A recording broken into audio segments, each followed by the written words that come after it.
করতে পারে, আন্দোলন করার অধিকার তো কেউ কেড়ে নিতে পারবে না।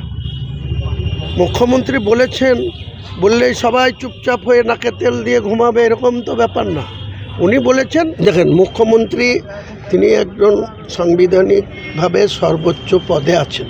তিনার রাজ্য পিসফুল থাক, তিনার রাজ্যের মানুষ ভালো থাক, তিনার রাজ্যের মানুষ হিন্দু মুসলমান বৌদ্ধ খ্রিস্টান যারাই আছে সর্বধর্মাবলম্বী মানুষ সম্পৃক্তি রেখে চলুন, সেটা তো তিনি বলবেনই।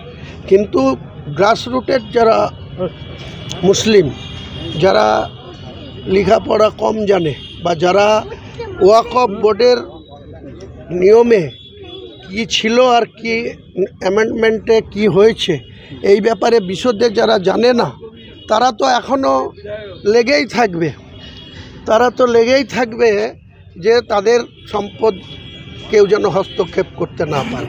তাদের যে কমিটির কথা অ্যামেন্ডমেন্টে নতুন আইনে বলা হয়েছে, সেই অ্যামেন্ডমেন্টে তো অমুসলিমদের সেখানে মেজরিটি হিসাবে বিভিন্ন আধিকারিক বিভিন্ন প্রতিনিধি পাঠাবার কথা বলা হয়েছে। তারা মুসলিম সমাজের এই যে ধরেন মসজিদ বলুন, কবরস্থান বলুন, ঈদগাহ বলুন, মাজার বলুন, অনেক জমি আছে, গরিব মানুষ ওয়াকফের সম্পত্তি ভোগ দখল করে খায়। তাদের ব্যথা বেদনা কোথায় সমস্যা, এটা কটা লোক বুঝে? আমরা যারা একটু সমাজের লেভেলে পৌঁছে গেছি তারাও এসব নিয়ে কোনো সেইভাবে গুরুত্ব দিই না।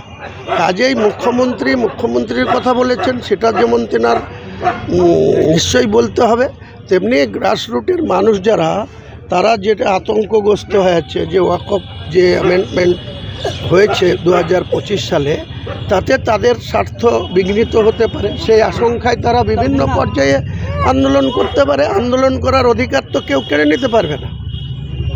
মুখ্যমন্ত্রী বলেছেন বললেই সবাই চুপচাপ হয়ে নাকে তেল দিয়ে ঘুমাবে, এরকম তো ব্যাপার না।